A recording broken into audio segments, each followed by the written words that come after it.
আসসালামু আলাইকুম সবাইকে। কেমন আছেন আপনারা সবাই? আগামী সপ্তাহের আপডেট বা আগামী সপ্তাহটা কেমন হতে যাইতেছে সেইটা নিয়ে আজকে বৃহস্পতিবার। তো প্রতি বৃহস্পতিবার আমরাই করি যে পরের সপ্তাহটা কেমন হইতেছে সেই ভিডিওটা আসতেছে। এছাড়া অদ্ভুত গ্রুপে যারা নাকি নতুন জয়েন হয়েছেন তাদের সকলকে স্বাগতম। গত 2 দিন আগে আমি আগামী 1 মাস মানে যে মার্চ মাসের ফুল প্রিডিকশন এখানে দিয়ে দিছি। তো আপনারা এখানে লাইভ সেকশনে গিয়ে ওখানে ক্লিয়ারলি দেখে নেবেন পুরো পুরো মাসের ফুল আপডেট, কখন কীরকম কী বিষয় হইতে পারে, কেমন হইতে পারে, কোন কোন কারণে কী কী বিষয় ঘটার সম্ভাবনা আছে। ঠিক আছে, ওকে। এখন আগামী সপ্তাহের আপডেট আমরা শুরু করি। ভিডিওটা শুরু করার আগে একটা বিষয় বলে রাখি, ক্লিয়ার করে রাখি, আমি কোনো ফাইন্যান্সিয়াল সার্টিফাইড অ্যানালিস্ট না। আমার ভিডিও দেখে দয়া করে কেউ কোনো ধরনের মানে ফাইন্যান্সিয়াল ডিসিশন নেবেন না। ঠিক আছে, এই ভিডিওটা শুধুমাত্র আপনাদের আপডেটেড এবং এডুকেশনাল পারপাসে তৈরি করা হয়েছে। আরেকটা জিনিস, আমার সাথে যারা নিয়ে জব করতেছে, আমার পাশে যে আছে সে একজন সুদানি ডিজাইনার, ও ওর মতো করে ইউটিউব এবং ফেসবুক ইউজ করতেছে। সো আমি ওর ডিস্টার্ব করতে চাই না এবং এই ওর সাউন্ডটা এখানে আসতেছে। সো ওইটা নিয়ে দয়া করে বেশি একটা কর্ণপাত করবে না। যেহেতু আমি বসে আছি, আমারই বেশি ডিস্টার্ব হতেছে। সো ভিডিওর মধ্যে যদি তার ভয়েসও আসে সেটা নিয়ে প্লিজ ডোন্ট মাইন্ড। তো ভিডিও শুরু করি। সর্বপ্রথম যে আপডেটটা, এই গতকালকে আমি একটা নিউজ পেলাম যে বিষয়গুলো এখন তুই 100 মানে কনফার্ম হয় নাই। এখানে হলো কি যে ইরান অ্যামাজনের যে ডেটাবেস আছে সেই ডেটাবেসের মধ্যে মানে দুবাইতে অ্যামাজনের যে সার্ভার আছে ডেটাবেস সেইখানে আক্রমণ করছে। তার মানে এখানে বোঝা যাচ্ছে যে অ্যামাজনের এইখানে মানে হিউজ পরিমাণে একটা ক্ষতি তো অবশ্যই হবে। সো এইখানে অ্যামাজনের শুধু এই আক্রমণ না, গুগলের আছে, মাইক্রোসফটের আছে, অন্যান্য বড় বড় কোম্পানিগুলো ডাটাবেস আছে, সার্ভার আছে। ঠিক আছে, সো সেই সব বিষয়গুলো এআই এর বিভিন্ন সার্ভার আছে। তো সেই দিকগুলোর মধ্যে আক্রমণ হবে এটা বোঝা গেছে। যেহেতু সেই দিকে আক্রমণ হওয়ার চান্স আছে, অতএব মার্কেটের জন্য বিষয়গুলো খুবই নেগেটিভ হবে। তবে এখন না, এগুলা যখন নাকি রিপোর্ট আসবে যে এই পরিমাণ ক্ষতি হয়েছে তখন। এছাড়া গত লাইভটার মধ্যে আরেকটা জিনিস ক্লিয়ার করে দিয়েছি, 4 আর 5 তারিখ মার্কেটের জন্য খুবই পজিটিভ। আজকে 4 তারিখ চলে গেল, আগামীকালকে 5 তারিখ। অতএব আশা করি এই 2টা দিন ডেট সম্পর্কে আপনারা অবগত আছেন। আমি এটা আগেই বলে দিয়েছিলাম যে 4 তারিখে মার্কেটে নর্মালি পাম্প আসবে, 4-5 তারিখ মার্কেটের জন্য পজিটিভ। কিন্তু ইরান বিষয়ে কখন কোন কী হয় সেটা কিন্তু আর এখন 100% ম্যাচ করবে না। যেমন ধরুন বড় ধরনের একটা ডাটা আসলো পজিটিভ হওয়ার কথা, তখন ইরান বড় ধরনের কোনো একটা বিষয় ঘটলো বা ইরান আমেরিকার বিষয়ে কোনো একটা বিষয় ঘটলো, সেটা কিন্তু মার্কেটের জন্য খুবই নেগেটিভ হতে হবে। সো রিস্ক কম নেবে। 2 নম্বর, এই মার্চ মাসটা মার্কেটকে পজিটিভ দেখানোর চেষ্টা হবে যে বিষয়টার কারণে, সেটা কি যে ডোনাল্ড ট্রাম্প খুবই বিপদে পড়ে আছে। ঠিক আছে, সে যে প্রবলেমের মধ্যে পড়ছে না, এইভাবে অযোধ্যাটা শুরু করে এখন সারা বিশ্বের চাপ পড়তেছে। প্লাস তার যে ইনভেস্টর, তার যে বিদেশের যে বিজনেস বড় বড় কোম্পানিগুলো আছে তারাও এখানেই করতেছে যে এইখানে এটা ঠিক হয়নি। সো এই যুদ্ধটা যদি তাকে চালা যাইতে হয় তাহলে মার্কেটে তাকে পজিটিভিটি দেখাইতে হবে। সো ফেক হোক, ম্যানিপুলেশন হোক বা এডিট করে হোক, যেভাবেই হোক না কেন, মার্কেটকে পজিটিভ দেখানোর বা করানোর প্ল্যানিং অলরেডি হয়ে গেছে। কীভাবে করানো হবে সেটা বলতে পারি না, কিন্তু মার্কেটে সকল ডাটা নেগেটিভ, আশা করি বুঝতে পারছেন। 3 নম্বর বিষয়,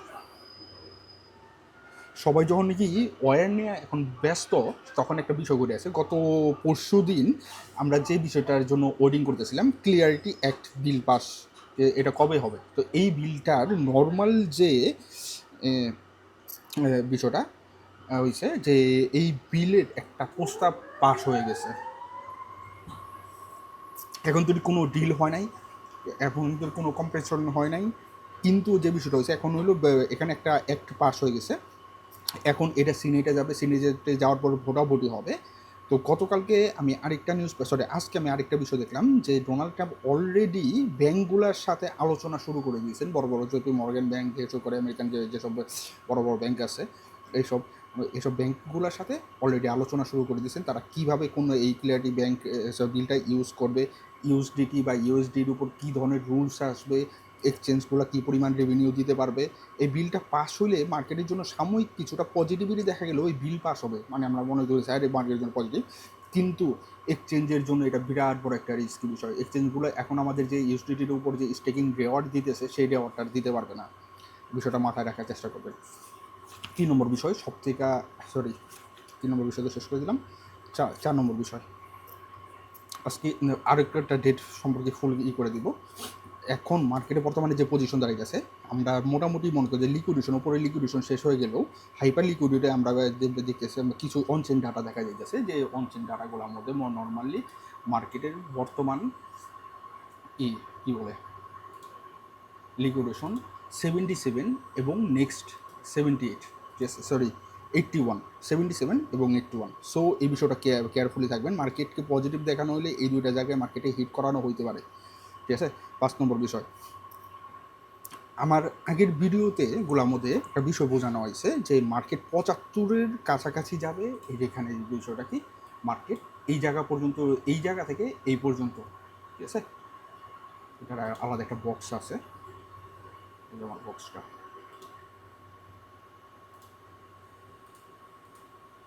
এই যে এইখান থেকে এই পর্যন্ত মার্কেট নর্মালি মুভমেন্ট করবে। এখানে যে উপরে যাবে আবার নিচে আসবে, উপরে যাবে নিচে আসবে। সো এইখানে যে বিষয়টা হয়েছে, একটা যে বিষয় দেখাই, নর্মালি গত কয়েক মাস ধরে আমরা যে বিষয়টা পাইতেছি, জাস্ট এ সেকেন্ড, আমরা এইখান থেকে লাগাতার আমাদের ডাম্পিং শুরু হয়েছে। সো এইখান থেকে যদি মার্কেট মনে করেন যে রিকভার করানো হয় অথবা ফেক পাম্প করানো হয় বা মার্কেটকে পজিটিভ দেখানো হয়, তাহলে আমাদের হাইয়েস্ট, এটা কোনো ভুল রান না, এটা মাথায় রাখার চেষ্টা করবেন, এটা সম্পূর্ণভাবে একটা টাপ। তো হাইয়েস্ট আমাদের প্ল্যানিং হইতে পারে 85, এবং নেক্সট যেটা নাকি আমাদের ব্যাকআপ প্ল্যান হতে পারে 91। এর উপরে যাওয়ার চান্স একেবারে নাই। কিন্তু এই দুইটা জায়গা মার্কেটে যাওয়ার, যদি মার্কেটে পজিটিভিটি আসে তাহলে মার্কেটে এই দুইটা জায়গায় যাওয়ার সম্ভাবনা অনেক বেশি। 6 নম্বর বিষয়, ঠিক আছে। বর্তমানে হরমুজ প্রণালী অফ হয়ে গেছে, যার কারণে তেলের দাম বাড়বে, বাইরে গেছে অলরেডি, তেল এবং গ্যাসের বিষয়টাই হয়েছে। এখন আগামী সোমবার দিন মার্কেট যখন কি ওপেন হবে, ইউরোপের বড় বড় দেশগুলোর মনে করেন যে তেলের এই সাপ্লাই এখানে বন্ধ হয়ে গেছে, সারা বিশ্বের তেলের দাম বাড়া শুরু হবে। অতএব এইটার ইফেক্ট আগামী 10 থেকে 12 দিনের মধ্যে আমরা পাওয়ার সম্ভাবনা আছে। এটার একটা ইফেক্ট হবে মার্কেটে সম্পূর্ণভাবে নেগেটিভ এবং হঠাৎ করে ক্রাইসিস। অতএব এটা মাথায় রাখবেন, মার্কেট যদি উপরে যায়ও এই ক্রাইসিসটা যে কোনো মুহূর্তে আসবে। অতএব আপনি যদি যেখানে খেলেন না কেন, যেভাবেই আপনি ট্রেড নেন না কেন, অবশ্যই আপনাকে এসএল লাগায় খেলতে হবে। আর নাহলে মার্কেটের মধ্যে আপনার বিরাট বড় একটা ম্যানিপুলেশন হলে আপনি তখন একটা বিরাট বড় সমস্যায় পড়বেন। অতএব এই বিষয়গুলো আপনাকে কেয়ারফুলি থাকতে হবে। মার্চ মাসের আপডেট যদি আপনারা পেতে চান, তাহলে একটা বিষয় মাথা অবশ্যই রাখবেন, ফুল মার্চ মাসের আপডেট আমি আপলোড দিয়ে দিয়েছি, কিন্তু সেটাকে এখন তো ওপেন করতেছি না। ফুল মার্চ মাসের আপডেট পাইতে হলে অবশ্যই আমার আগের ভিডিওটার মধ্যে 370 লাইক চাইছিলাম, আপনারা ইউ করেন নাই। তো আজকের ভিডিওটার মধ্যে যদি মনে করেন যে আমার দেখি যে 370 লাইক আসে, তাহলে আমি মার্চ মাসের আপডেটটা ওপেন করে দেবো, ঠিক আছে। কিন্তু আজকে সব থেকে গুরুত্বপূর্ণ বিষয় কি, যেহেতু মার্কেট পজিটিভ করানো হবে, সেখানে মার্কেটের হাতে দুইটা পজিটিভ ডাটা আছে। আগামী 9 থেকে 11 তারিখ আমেরিকার এবং চায়নার সিপিআই ডাটা এবং পিপিআই ডাটা এছাড়া আসবে, ঠিক আছে। এই দুইটা ডেট আছে না, সম্পূর্ণভাবে মার্কেটের জন্য বিগ পজিটিভ ডেট, ঠিক আছে। তো এই দুইটা ডেট মার্কেটের জন্য বিগ পজিটিভ ডেট। এই দুইটা ডেটের মধ্যে মার্কেটের মধ্যে যে বিষয়টা হইব যে 9 আর 10, এখানে মার্কেটের মধ্যে বর্তমানে আমরা বিষয় দেখতেছি যে বিভিন্ন ধরনের ক্রাইসিস চলতেছে, বিভিন্ন ধরনের আমাদের হাতে অ্যানালাইসিস আছে, তেলের দাম বাড়তেছে, গোল্ডের দাম বাড়তেছে, ইয়ে হইতেছে, যার কারণে আমরা রিস্কে আসি। কিন্তু এই দুইটা ডেট যদি মনে করেন যে এই দুইটা বিষয়, সিপিআই ডাটা 0.3-র উপরে একটা বিষয় আছে, এখানে চাইনিজ সিপিআই এবং আমেরিকান সিপিআই দুটোটাই পজিটিভ আসার কারণে এই দুইটা ডেটের মধ্যে মার্কেটের মধ্যে পাম্পিং করানো হইতে পারে। অথবা আপনারা এখানে যতদূর সম্ভব সতর্ক থাইকা ট্রেড নেওয়ার চেষ্টা করবেন। এবং নর্মালি এখন আমরা এখানে আরেকটা জিনিসে যাই, নর্মালি কোনো যখন নাকি কোনো কারণ ছাড়া বা বড় ধরনের স্ট্রং কারণ ছাড়া মার্কেট যদি পাম্পিং হয়, তখন আমরা যে বিষয়টা দেখি যে কারণে নাকি পাম্পিং হইতেছে, যে জায়গা থেকে পাম্পিংটা শুরু হয়েছে মার্কেট, সেই কারণটা যদি ভ্যালিড না হয়, তাহলে মার্কেট আবার আগের জায়গায় ফেরত আসে, ঠিক আছে।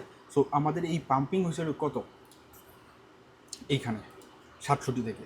অতএব এই জায়গাটা মার্কেটের জন্য, এই গ্যাপটা যে হঠাৎ করে পাম্পিং হলো লাফায়, তাহলে এইখানে আমাদের এখন 70, এ হলো 69, আর হলো 67, এই তিনটা মার্কেটের জন্য বিগ রিস্কি জোন। যে কোনো মুহূর্তে এই তিনটাকে মার্কেট কভার করে আবারও নর্মাল ট্রেডের দিকে যাবে, ঠিক আছে। অতএব এই বিষয়টা কেয়ারফুলি থাকার চেষ্টা করবেন।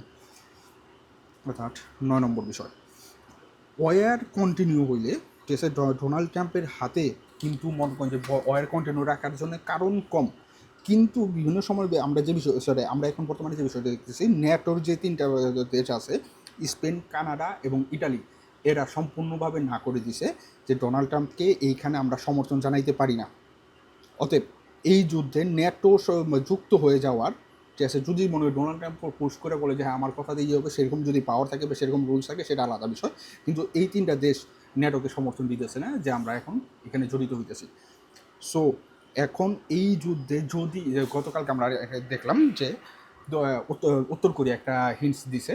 সো আগামী 10 তারিখের পর থেকে যে মানে সম্ভবত ওই উত্তর কোরিয়াও এই যুদ্ধের সাথে জড়া যাইতে পারে, অথবা ইরানকে কোনো সাপোর্ট দেওয়ার সম্ভাবনা বাইরে যেতে পারে। এবং ইরানের হাতে যদি বাই চান্স নিউক্লিয়ার থাকে, বর্তমানে যে সিচুয়েশন, বর্তমানে যে পরিস্থিতি, এবং ইরানের যে হাত মানে যদি পিঠ যদি দেয়ালে ঠেকে যায়, ইরানের যদি হাতে যদি বড় ধরনের কোনো অস্ত্র থাকে, তাহলে ইরান সেটা ব্যবহার করে ফেলার সম্ভাবনা অনেক বেশি। আপনার কি মনে হয় সেটা আপনার মতামতটা প্লিজ জানাবেন, যে আসলে যদি থাকে তাহলে কি ইরান ব্যবহার করবে নাকি করবে না। ঠিক আছে, আর দেখি আমার সাথে কয়জনে মিলে, আমার যতদূর মনে হয় এটা ব্যবহার করার সম্ভাবনা হিউজ। ঠিক আছে, তো আসসালামু আলাইকুম, সবাইকে ভালো থাকবেন এবং আমার জন্য দোয়া করবেন। আজকের আপডেট এখানে শেষ করতে